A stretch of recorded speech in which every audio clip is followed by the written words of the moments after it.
Os pontos de Fernando Lima. Boa noite, rádio ouvintes e telespectadores. Cá estamos nós, sexta sim, para os pontos de Fernando Lima. Falamos em direto a partir dos estúdios da Rádio Savana 100.2. É um programa que também está em direto no nosso Facebook. É um programa também que pode ouvir nesta rádio indiferido aos sábados e domingos, sábados às 12, domingo às 21 horas. Também pode ver na televisão independente de Moçambique, terças, quintas e domingos às 21 horas.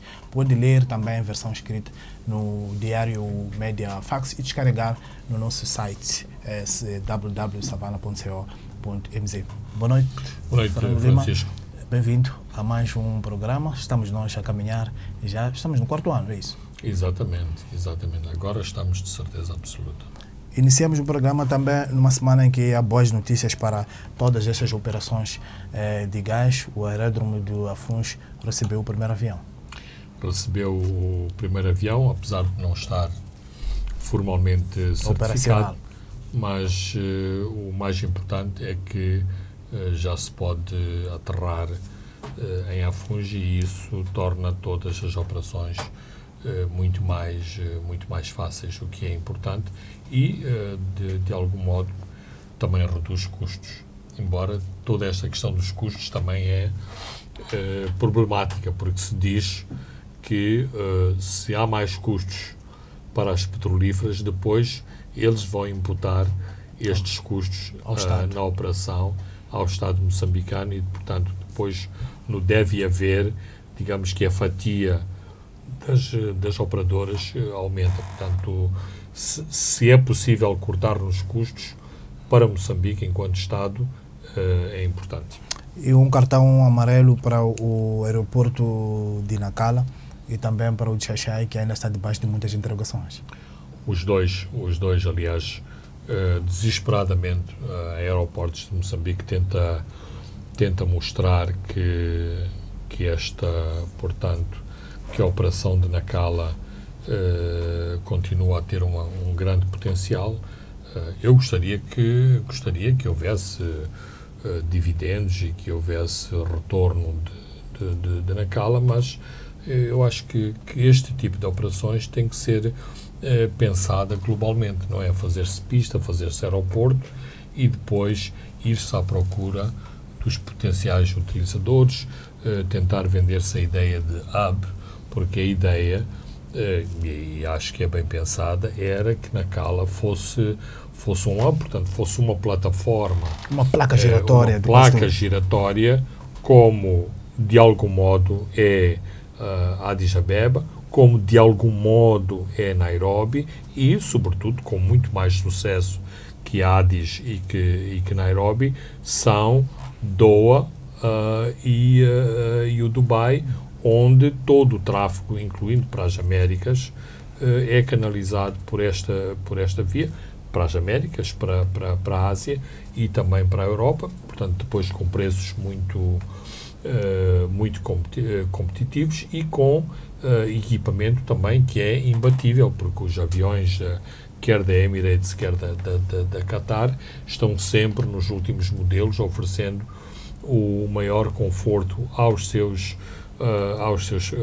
passageiros, o que contrapõe ao facto de haver mais uma paragem num voo intercontinental, quer seja para a Ásia, quer seja para as Américas. Muito bem, vamos agora para o seu fato de semana, que são as comissões de inquérito que nunca terminam.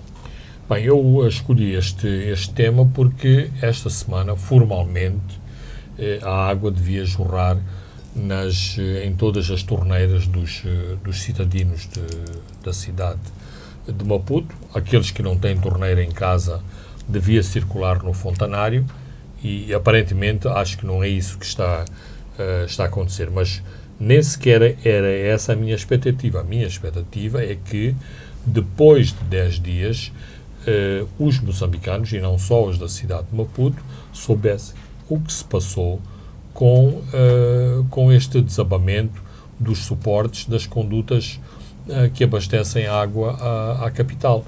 Também gostaríamos de saber o que aconteceu com a ponte de Monte Puez, aproveitando a boleia gostaria de saber o que é que aconteceu com a ponte sobre o Incomate que suporta as condutas de água que vêm de Corumã. Corolário. Cada vez que há um acidente no nosso país, há sempre aquela linha, parece que é de praxe, como os comunicados da Comissão Política, que saúdam sempre no fim a heroicidade das Forças Armadas. Na questão dos acidentes, há um rodapé que diz sempre que foi criada uma comissão de inquérito para averiguar.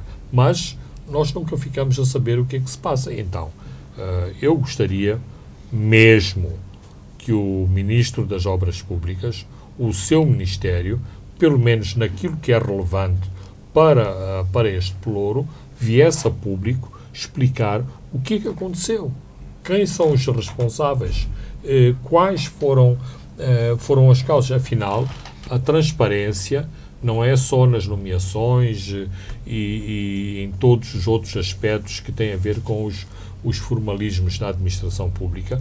Também em relação aos acidentes tem que haver transparência e tem que haver responsabilização pelo aquilo que acontece.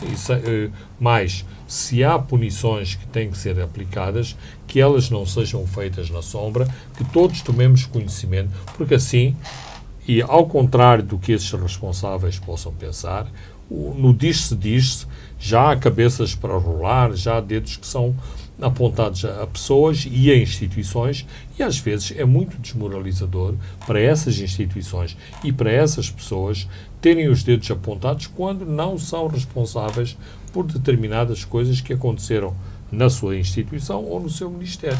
Muito bem, Fernando Lima, este é um programa em que vamos comentar, vamos olhar para o funeral de Marcelino dos Santos, vamos também ver a morte e o legado de Mário da Graça Machum, que foi o primeiro-ministro deste país, e também vamos comentar sobre a grande entrevista de Ossuf Mamad, o presidente da RENAMO, que deu esta semana ao semanário Savana. Mas vamos começar pelo funeral de Marcelino dos Santos. Foram esta quarta-feira depositados os restos mortais de Marcelino dos Santos na cripta dos Heróis Nacionais. Mas um ponto, Fernando Lima, já se falou muito de Marcelino dos Santos, mas um ponto que eu gostava que olhássemos é a ausência massiva do povo para acompanhar aquele que o Estado decretou como herói nacional. O que é que isso pode estar a corresponder, Fernando Lima? Os nossos heróis já não representam aquilo que o imaginário popular eram as nossas referências morais. Pode haver muitas explicações. Eu não tenho uma bola de cristal para explicar tudo. Também tenho que me basear nos depoimentos que informalmente vou recolhendo, nos comentários que ouço, que leio, que sigo através dos média, e eu acho que não colhe este voluntarismo que é atribuído a Marcelino, que telefonou à universidade para alguém fosse admitido na escola, para alguém que tinha salários em atraso. Isto é populismo, é voluntarismo, fica bem ser colado à imagem de Marcelino, mas olhemos as coisas por outro prisma. Eu sou o reitor da universidade e porque ouço do outro lado do telefone a voz de Marcelino dos Santos, tenho que admitir na minha universidade mais 3 pessoas e fico de algum modo espantado de ver isto eleito como uma grande simplicidade e humildade de Marcelino dos Santos, quando isto revela autoritarismo e arbitrariedade. Ou seja, para entrarem aquelas 3 pessoas na universidade, eventualmente ficaram 3 pessoas de fora. Se há uma pessoa a quem foi perdoado o processo disciplinar, a quem foram pagos os salários, tudo isto, as coisas têm que seguir os seus trâmites legais. Todos adorávamos ver aquelas decisões do presidente Samora Machel no meio da rua, a mandar soltar pessoas, a mandar para a prisão pessoas. Pode ser fantástico, mas isto tem um nome, é uma arbitrariedade. Quem é o presidente Samora para, no meio da rua, dizer que uma pessoa tem que ir à prisão ou tem que ser solta. Por exemplo, no tempo de Armando Guebuza, aqueles administradores, ou seja, as populações, sobretudo das chamadas antigas áreas libertadas, cada vez que havia um comício com Armando Guebuza, tentavam voltar à mesma pressão, ou seja, que o presidente demitisse em público o administrador. Tanto quanto eu sei, isso nunca aconteceu. E eu acho que isso é correto. Não se pode dimitir. Quer dizer, porque uma pessoa falou e porque teve muitas palmas, isso toca decorrer o administrador? Não. O administrador deve perder o posto se forem provadas todas as acusações públicas foram feitas sobre acusações. Não é porque uma pessoa se levanta num comício, o administrador logo a seguir ou vai para a cadeia ou já não vai ao chamado Palácio Distrital, porque o povo é quem mais ordena, logo o povo é que tem o direito e os presidentes têm que seguir a voz popular. Isto um aspecto, aliás, é um pequeno à parte sobre a personalidade de Marcelino dos Santos. Mas penso que uma questão que achei muito relevante é que, eventualmente, todo este efeito da popularidade, pouca popularidade de Marcelino dos Santos, deriva também da popularidade ou da crise de popularidade do Partido Frelimo. Então é a degradação dos valores e a corrosão dos valores da própria Frelimo. Pode também estar a pagar este preço. Embora aí tenha que ser relevado. Portanto, aqui é a Frelimo como um todo. Se é chamada à colação os valores da Frelimo, aí tenho que fazer um parênteses, porque eu não identifico, não posso identificar a Frelimo de Marcelino dos Santos e de Jorge Rebelo com a Frelimo do Edson Macuacua, do Júlio Barroco e dos Metigondolas e por aí adiante. São dois mundos diferentes. Eu sei ver as conjunturas históricas, mas não há confusão, pelo menos na minha cabeça, que há duas Frelimos completamente diferentes e claramente Marcelino dos Santos nunca esteve ao lado destas pessoas e dos valores que são atualmente defendidos. Aliás, na minha interpretação, há como que um pacto dentro da Frelimo. O Marcelino pode dizer aquilo que lhe apetece, falar do socialismo, falar de igualdade, falar contra a corrupção. A nós pouco nos importa. Entra no ouvido, sai do outro lado. E nós também, que ouvimos todas essas críticas de Marcelino, não corremos a reparar ou a tentar corrigir ou a tentar fazer um debate só porque foi Marcelino dos Santos que levantou essas questões. Portanto, foi este tipo de situacionismo que se viveu nos últimos anos de vida de Marcelino dos Santos. Ele falava tudo o que queria e lhe apetecia, os microfones estavam sempre disponíveis para eles, mas uma coisa era o que dizia, depois era a prática e seria completamente leviano tentar colar a Marcelino a atual Frelimo. São duas realidades, duas entidades completamente diversas. Sim, mas estes valores da atual Frelimo afastaram, de alguma forma, o povo para despedir Marcelino dos Santos pela última vez. Não, era isso que eu estava a tentar dizer, independentemente do carisma que possam atribuir a Marcelino, independentemente do seu espírito voluntarioso, para não dizer outras coisas, no fim do dia, a fatura que Marcelino paga é a impopularidade que é atribuída à Frelimo dos dias de hoje. Nós sabemos todos, ou pelo menos tentamos descalculizar o fenómeno do desemprego, da pobreza, mas para o cidadão comum, todas as suas dificuldades, os seus problemas são canalizados, nem sequer a Frelimo, este governo não nos dá emprego, este governo não nos dá de comer, por isso é que há aquelas lamúrias do costume, estou a vender na rua porque é o único sítio que dá-me pão para as minhas crianças. Tudo que é violação de lei tem sempre um alibi, que é: estou a trazer pão lá para casa para abastecer as minhas crianças. Temos que fechar os olhos ao moqueirismo, ao não pagamento dos impostos, tudo em nome de que estamos a minorar, ou seja, uma certa forma informal de combater a pobreza. Comportamento diferente vimos a quando da morte de Afonso Dhlakama. Não foi oficialmente declarado herói, mas no dia do seu funeral não houve nenhuma tolerância de ponto, mas a cidade da Beira literalmente parou, e em outros pontos do país as pessoas fixaram-se nas TVs e nas rádios. É forçoso, então, demais fazer essa comparação? Claro que houve uma diferença muito grande.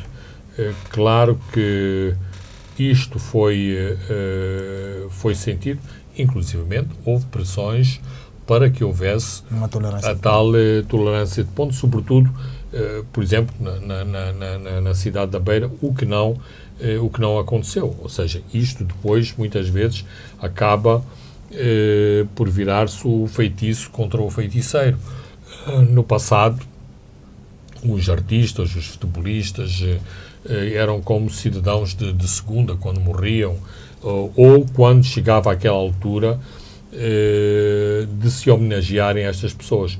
Hoje, e talvez o funeral da Zaida Klongo contribuiu para essa situação, porque o povo deu uma resposta que nenhum oficial do governo poderia alguma vez imaginar.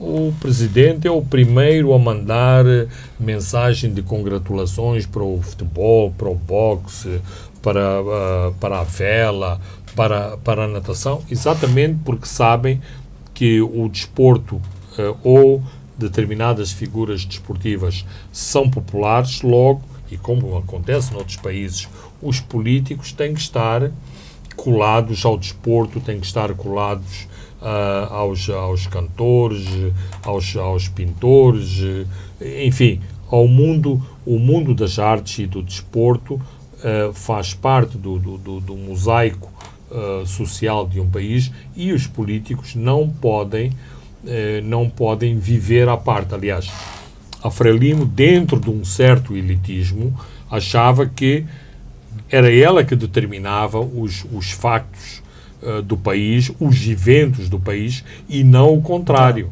Felizmente que tudo está a mudar em Moçambique, e a Frelimo tem que ter essa sensibilidade daquilo que constituem questões relevantes para o povo, nomeadamente estes fenómenos de cultura e do desporto. Então tem isso, o Fernando, para concluirmos esta parte.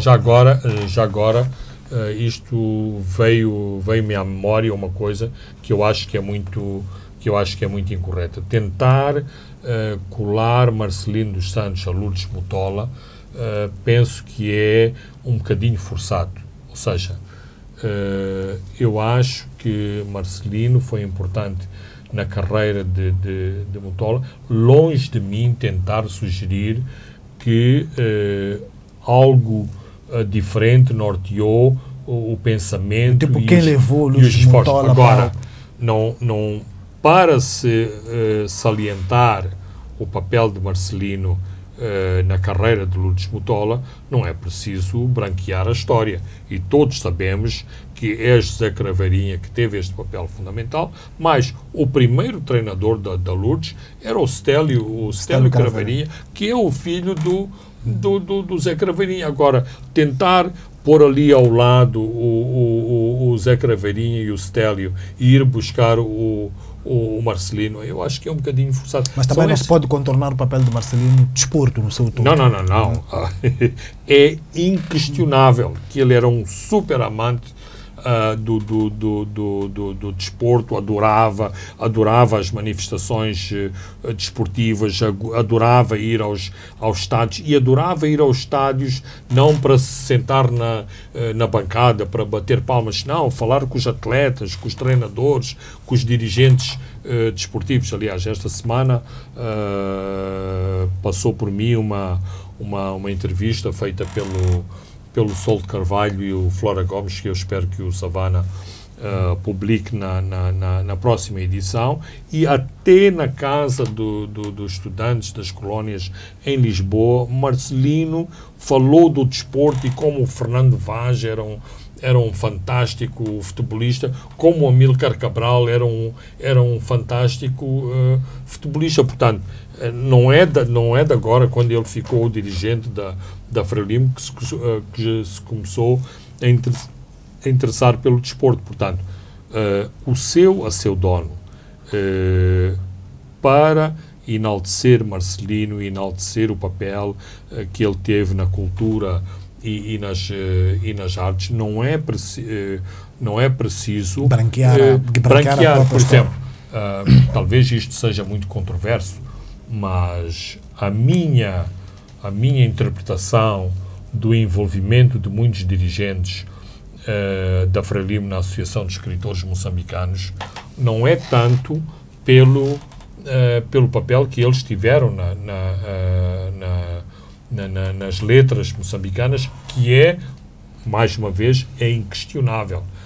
As contribuições de Marcelino, de Sérgio Vieira, de Jorge Rebelo, de Armando Guebuza. Não estou a questionar isso. Agora, na minha interpretação, essa aproximação destes dirigentes, ou de uma parte dos dirigentes da Frelimo, a Associação de Escritores, visou de algum modo, digamos, enquadrar, que é o termo mais brando, esta associação, para que uma associação de escritores não crescesse como uma associação de dissidentes ou que pudesse potenciar dissidências no seio de uma associação que é eminentemente uma associação de intelectuais. E na Frelimo sabe muito bem o que aconteceu com os Sakharovs, com o Solzhenitsyn e com todos esses que mais ou menos foram excomungados na antiga União Soviética. Mas em Moçambique a Frelimo já tinha a experiência da dor de cabeça, que foi sempre a organização dos jornalistas, a organização dos jornalistas moçambicanos, que a despeito de tentar mandar para lá os comissários políticos, sempre tinham os seus problemas. Portanto, na AEMO conseguiram mandar todos os pesos pesados da Frelimo nas artes e nas letras, exatamente para balizarem e enquadrarem esta organização, para que não houvesse grandes dissidências e para que todos aqueles escritores, no fim do dia, fossem todos bem comportados. Não conseguiram a 100%, mas alguns sucessos tiveram na domesticação desta associação, que em todos os países é uma associação eminentemente intelectual. Muito bem, para fechar este tema, destaque também vai para a presença do presidente da Renamo, contrariamente ao que acontecia com Afonso da Cama, que não ia às cerimônias do Estado. É uma viragem da forma de ser e de estar da Renamo, é um estilo próprio de Yusuf Mohamed. São duas coisas na mesma pessoa. Muitas vezes os partidos e as pessoas ficam presos àquilo que aconteceu no passado. Eventualmente, Afonso da Cama gostaria de ter feito coisas que não fez, mas ficou amarrado a uma determinada tradição da Renamo e dele próprio, do que disse, do que fez, do que foi. O Yusuf Mohamed está numa posição diferente. Exatamente, pode ir a um funeral de uma pessoa que nem sequer quis apertar a mão a Afonso de Acampo, e isto só fica bem ao Ossuf Momad.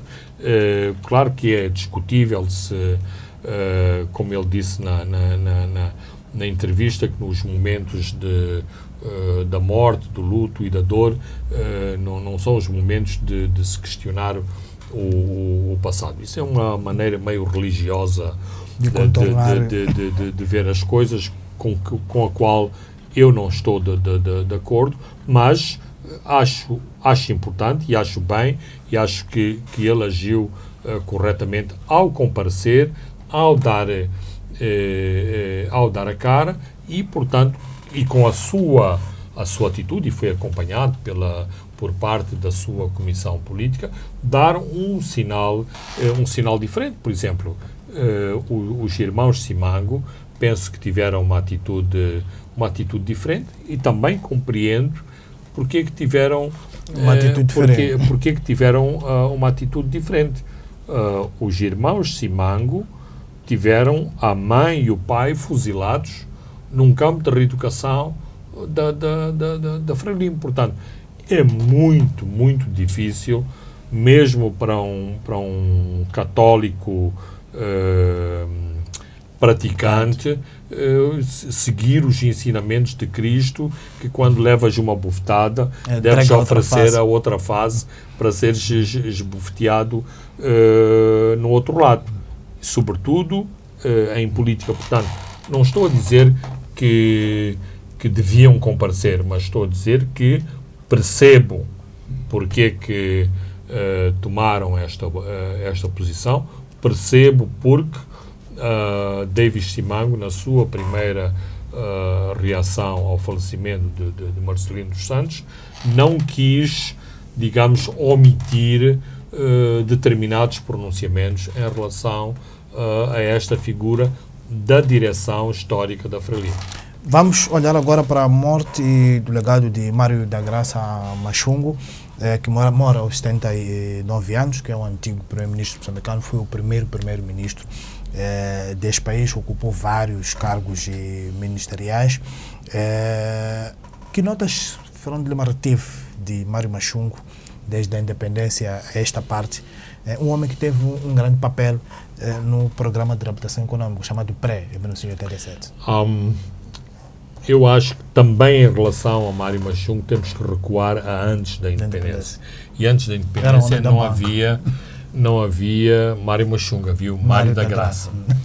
Então, eu acho que se houvesse uma estatística sobre sessões de esclarecimento dos democratas de Moçambique que tiveram a presença de Mário da Graça, ele bateria todos os recordes, porque e eu lembro-me disto como se fosse ontem.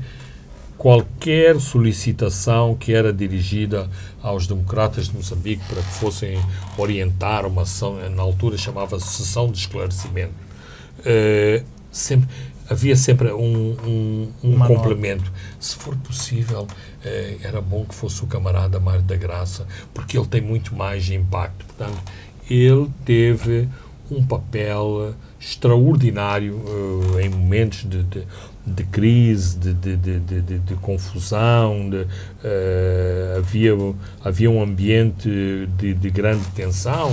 A maior parte da população portuguesa estava aqui, não sabia o que ia acontecer a seguir, o que seria dos seus bens, o que seria das suas próprias vidas. E, portanto, o Mário da Graça tinha este papel que conseguia tranquilizar as pessoas, conseguia com grande clareza. Isto, claro que tem muito de racismo e paternalismo, mas diziam assim: afinal, há pessoas que são doutores e são negros. Afinal, na Frelimo também há. E isto, parecendo que não, tinha um papel dissuasor. Porque esta imagem patética, folclórica e estereotipada era que, no dia a seguir à independência, os empregados domésticos, a que seriam as pessoas que estariam no governo, e os carros e as mulheres seriam partilhados por estas pessoas, um pouco como o estereotipo das pessoas na bancada, e acho que aqui em Moçambique toda a gente acompanhou, de fazerem os pulinhos, os ruídos dos gorilas quando estão na selva, cada vez que o futebolista Marega do Porto pegava na bola aqui há uma semana atrás. Portanto, as coisas houve uma evolução dramática do tempo de transição, deste período que mediou não o 7 de setembro, mas o 25 de abril de 1974 e o 25 de junho de 75. E o Mário Machungo foi importantíssimo porque conseguia sensibilizar aquelas franjas desta comunidade, e vamos falar também dos próprios assimilados, que também precisavam de saber o que é que iria acontecer. Não é por acaso que até aos dias de hoje a família do Eusébio e a família do Coluna, que perderam os seus bens imobiliários no meio das nacionalizações, e que continuam a ter estes sentimentos de grande incompreensão, no sentido de dizer: nós somos moçambicanos que viemos daquela classe dos explorados, ascendemos onde chegamos através dos nossos talentos como futebolistas, e aquilo que constitui o nosso pecúlio, as nossas poupanças, que não fomos investir em Portugal, nem em Paris, nem na América, investimos no nosso próprio país, nem fomos tomados em consideração e nacionalizaram os nossos bens. Muito bem, Fernando Lima, vamos a um brevíssimo intervalo e voltamos já com este tema sobre Mário da Graça Machungo. Rádio ouvintes e telespectadores, estamos de volta à segunda e a última parte dos pontos de Fernando Lima. Vamos continuar a olhar para o legado de Mário da Graça Machungo. Fernando Lima, vamos olhar agora para já olhamos o antes da independência e um pouco depois, mas também vamos olhar para o pré, que trouxe consigo uma mudança fundamental no rumo da Frelimo, que afastou-se um pouco, depois afastou-se do socialismo. E Mário Machungo teve um papel fundamental nisso, quando foi indicado o primeiro-ministro já no governo de Jones San. Eu penso que talvez essa é a faceta mais importante e mais marcante de Mário Machungo. O Mário Machungo é uma pessoa de convicções, e de convicções socialistas. Não é essa pessoa da Frelimo de bater palmas. É uma pessoa com convicções, que aderiu à Frelimo por causa das suas convicções, não só para lutar pela independência. E aplicou as suas convicções ao longo das várias pastas ministeriais que ele desempenhou e que lhe foram atribuídas depois da independência. Mas uma das marcas da sua administração foi sempre este sentido prático que tinha sobre as matérias, sobre os problemas, sobre os dossiês, e de tentar dar respostas concretas e práticas, para não dizer pragmáticas, às questões que lhe eram colocadas. Desde a pessoa que está para rescindir o contrato, a um contrato de assistência técnica, a um programa de cooperação bilateral, ele sempre arranjou soluções para este tipo de problemas. Portanto, ele era uma pessoa que resolvia problemas. Então, eu acho que toda esta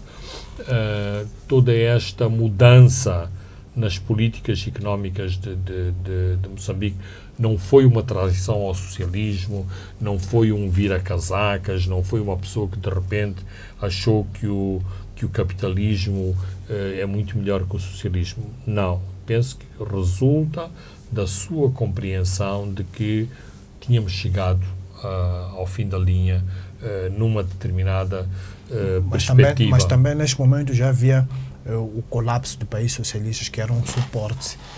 Absolutamente, do por isso é que, por isso é que é preciso... Da África Austral, e a guerra civil também a fazer a pressão. Por isso que é preciso ter sentido prático. Por exemplo, o Samora, quando sentiu a glasnost, ou a chegada do Gorbachev ao poder, ele percebeu claramente que o mundo estava a mudar, que a União Soviética não iria ser mais União Soviética, que atrás da União Soviética cairia todo o Bloco de Leste, que era alicerçado no apoio que era despendido pela União Soviética. Então, penso que Machung, como uma pessoa que trabalhava com Samora Machel, soube executar estas políticas de mudança que eram necessárias. Por exemplo, Moçambique nunca conseguiu entrar no Comecon. Agora, com o falecimento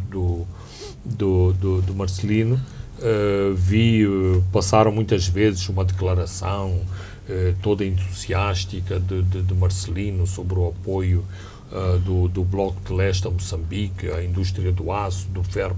Aliás, até hoje não conheço essa indústria do aço e do ferro, mas a questão fundamental é que Moçambique nunca se beneficiou desse apoio do Comecon, que era, digamos, o bloco dos países socialistas. Ora, se nunca beneficiámos desse apoio, se nunca, isso inclusivamente as máquinas que nos eram enviadas da Bulgária e da RDA não conseguiam triunfar no campo, se esses técnicos agrícolas que nos mandavam desse país não conseguiam elevar os nossos níveis de produtividade, alguma coisa estava errado neste tipo de cooperação. Então, não podemos ser escravos das nossas ideias, sobretudo quando sermos, eu estou a usar a expressão escravos das ideias, outros podiam dizer ser coerente com os princípios. Uma pessoa não pode ser coerente de princípios e ver milhões de moçambicanos que estão a morrer. Os nossos níveis, aquelas estatísticas que nos mostram que caminho estamos a trilhar, a virem por aí abaixo, e uma pessoa ficar, como se costuma dizer, ficar no porão do Titanic e ir ao fundo com o Titanic. Não, uma pessoa tem que lutar.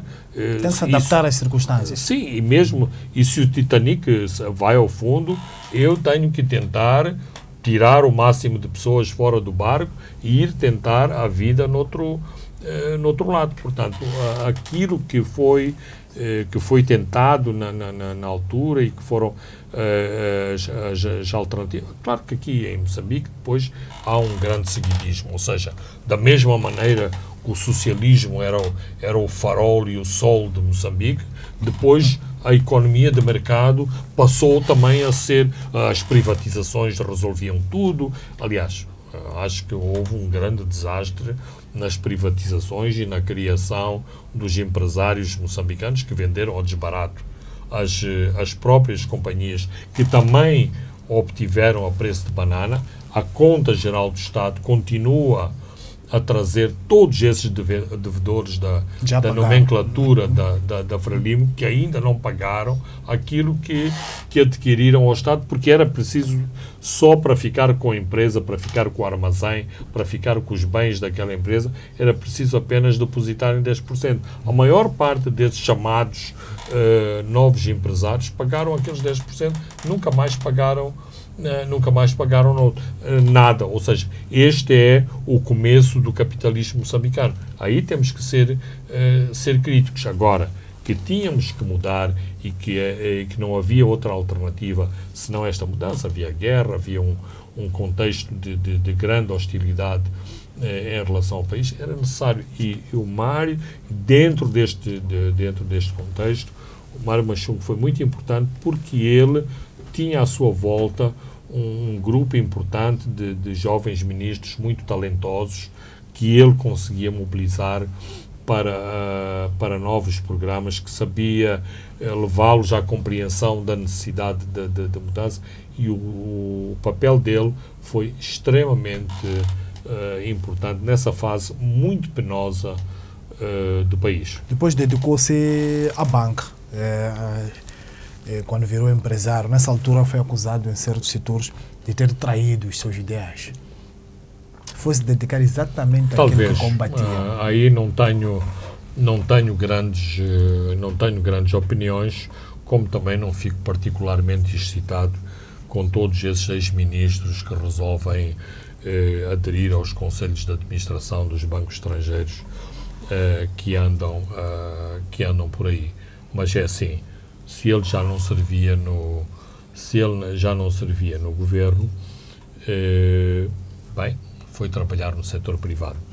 E numa nota menos cínica e menos irónica, o papel de Machungo, independentemente se devia ou não estar à frente de um banco privado, é que não havia experiência de banca privada, ou quase não havia experiência de banca privada em Moçambique, porque havia aqui um pequeno nicho que era na altura o Standard Bank, que nunca foi nacionalizado. E, portanto, o Mário Machungo, à frente do BIM, lançou as bases da banca privada. Ele que antes da independência era o homem da banca. Exatamente. E a questão que é necessário compreender hoje, todos achamos que isto é normal, não obstante todos estes pequenos soluços que o novo governador do Banco de Moçambique, que parece muito controleiro em relação à banca comercial. Mas, naquela altura, era quase um crime ser da banca privada. Era quase como estivesse a trair o país trabalhar para um banco privado. Ora, não é traição. O início da banca privada em Moçambique introduziu mudanças de fundo. Aliás, vemos que os bancos privados, com todas as críticas que lhes são feitas, são um pilar incontornável do nosso sistema financeiro. E quem estava lá no princípio? Mário Machungo. Porquê que era muito importante? Porque exatamente quando surgiam todos os bloqueios, e podes imaginar os bloqueios contra o único banco privado que existiam, estava este homem que conseguia fazer a ponte e que conseguia usar os seus galões para desbloquear situações de conflito, uma vez que ele tinha estado anteriormente no governo e tinha chegado ao posto de primeiro-ministro. Então foi muito importante esta figura em particular de ter estado à frente do primeiro banco privado em Moçambique. Sobre Mário Machungo, vamos falar nos próximos programas, temos que gerir o nosso parco tempo. Vamos falar agora, comentar sobre a entrevista do Sufomad, que é uma primeira grande entrevista que ele deu ao Semanário Savana, publicado nesta sexta-feira. Na entrevista, Fernando Lima, o Sufomad refuta as declarações do presidente Inhu sobre o processo de DDR, que afirmou em Pemba que a bola está do lado da Renamo.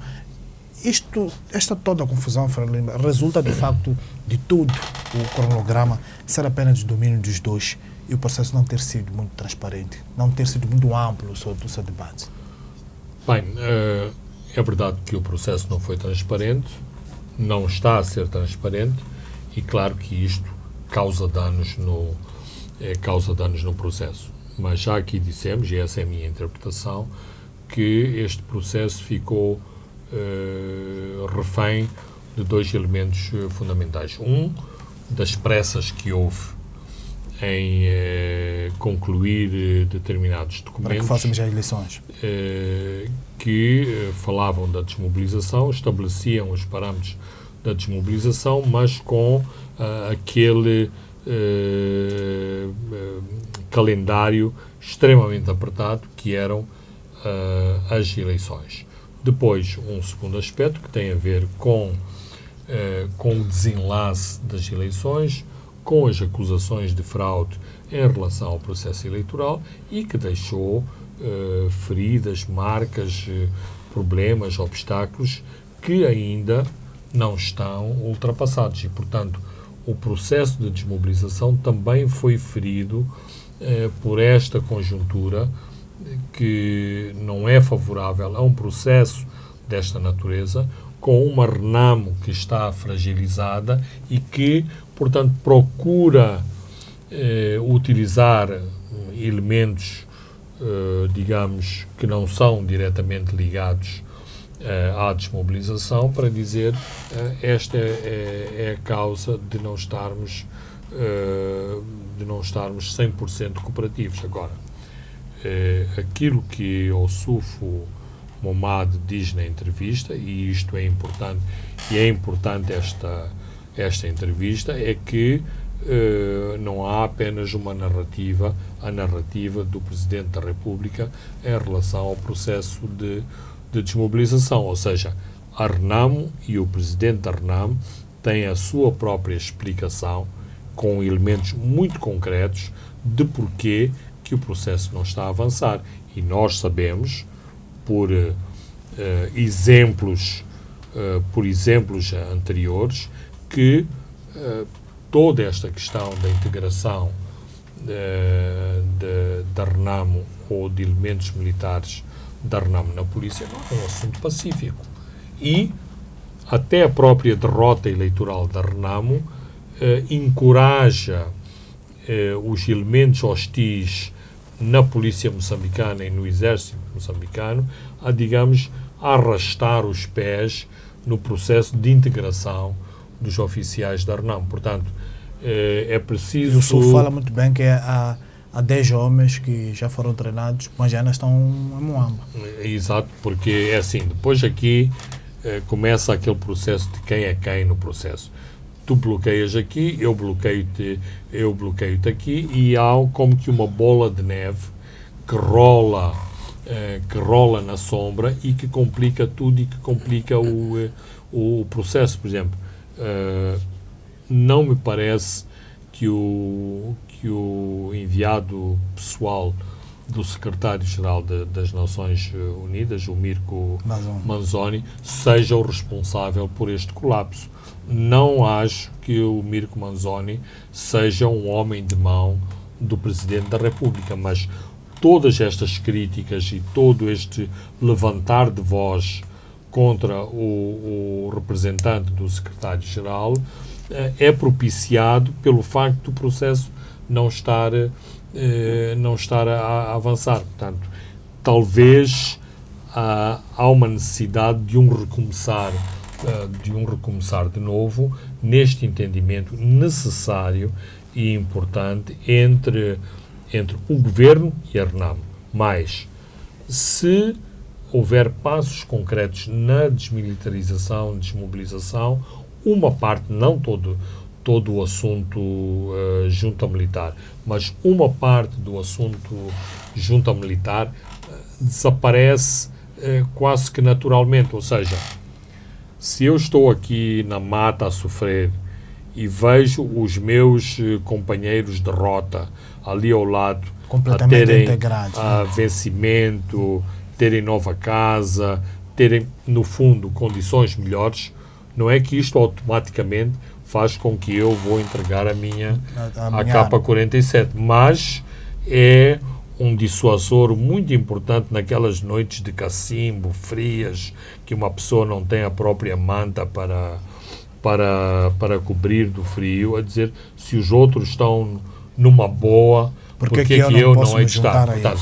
não resolve o problema, mas ajuda, pode ser um catalisador importante para que uma parte da crispação junta militar Renamo, porque é sobretudo, no meu entender, um problema de crispação junta militar Renamo, não tanto um problema vis-à-vis o governo de Moçambique. E nesta entrevista, o Sufomado sobre a junta militar afasta completamente a possibilidade de aproximação a Mariano Nhongo e praticamente atira as responsabilidades para o Estado. É nesta linha que o Fernando Lima estava a dizer. Sim, politicamente acho que há uma certa habilidade ao fazer esta nuance. E, de facto, o Estado tem meios, tem instrumentos para saber atrair aos seus próprios interesses a dissidência que se chama junta militar. Agora, se há um status quo, se não se avança na desmilitarização, isto também propicia que estas pessoas que estão na mata e que vivem dos tiros ou das ameaças a partir das suas armas para tirarem dividendos exatamente deste tipo de pressão violenta. Ele fala também do pacote de descentralização, classifica como uma vergonha para o país, acusa o governo de ter manipulado o processo. Já discutimos várias vezes aqui neste programa sobre este pacote, mas uma das propostas de Ossufo Momad passa pela revisão deste pacote de descentralização no sentido de melhorar. Há espaço para isso? Penso que agora, penso que ainda não há... Com este embaraço, penso que secretário de Estado e governador Afrelimo não vai... Certo. Atualmente não há espaço. Não há espaço porquê? Porque se começar já a mexer na legislação, isto é a mesma coisa que Afrelimo fazer o meia-culpa de que falhou, errou, não fez o trabalho convenientemente. Portanto, vamos ter que esperar algum tempo para que na prática e depois da poeira assentar, ver-se aquilo que está certo e aquilo que está errado. E claramente que a Renamo tem um papel muito importante, porque como o Ossufo Momad diz na entrevista, nunca houve, e eu também não tenho conhecimento, desta figura do secretário de Estado e desta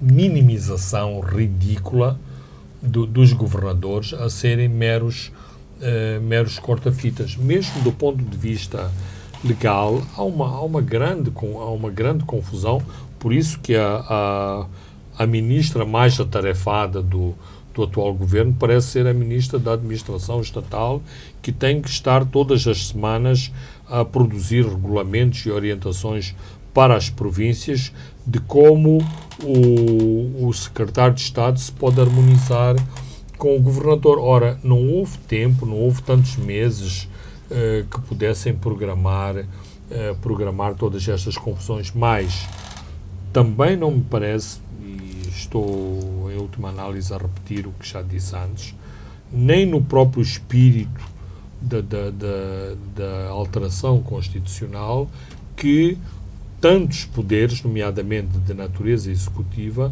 fossem parar ao secretário de Estado, o que na prática reduz muito os poderes do governador, que foi eleito, que é exatamente que é o representante do é povo. O representante popular, a pessoa que tem legitimidade popular, e nas questões da legitimidade é extremamente importante o voto popular. Ou seja, um presidente que é eleito por voto direto dos cidadãos, a sua legitimidade é muito maior do que uma pessoa que é eleito pelo Parlamento, que portanto, corresponde a uma maioria de votos no Parlamento de um determinado partido ou de uma coligação de partidos. Ora, estes governadores foram eleitos. E, portanto, mas a pessoa, ou seja, voltamos ao antigamente. O que é que aumentámos? Aumentámos gabinetes, carros, mordomias, salamaleques e, no fim do dia, se calhar os problemas da população, das pessoas que precisam deste contacto mais direto dos seus dirigentes com os problemas do povo, das sociedades locais, esses problemas não são resolvidos, ou se são resolvidos à maneira antiga, com esta correia de transmissão entre o Governo Central e o seu representante na província. Isso nos mostra que, por exemplo, a eleição de administradores em 2024 podemos também estar a embarcar para um outro processo mais oneroso, problemático e confuso. Podemos também ver de outro ponto de vista, de dizer, vejam a confusão que criamos com o processo de descentralização ou da chamada descentralização ao nível provincial. Então, temos que aprender destes erros e vamos tentar fazer um processo muito mais consequente, talvez seja o termo apropriado, em relação aos distritos e em relação à forma de governar os distritos. Muito bem, falando de, mas chegamos ao fim de mais um programa onde olhamos para o funeral de Marcelino dos Santos, comentamos também sobre a morte e o legado de Mário da Graça Machungo e fechamos com a entrevista de Ossuf Momad, o presidente da RNAM, que concedeu esta semana ao semanário Savana. Eu sou Francisco Carmona, André dos Santos se encarregou da parte técnica. Boa noite, até de hoje a 7 dias.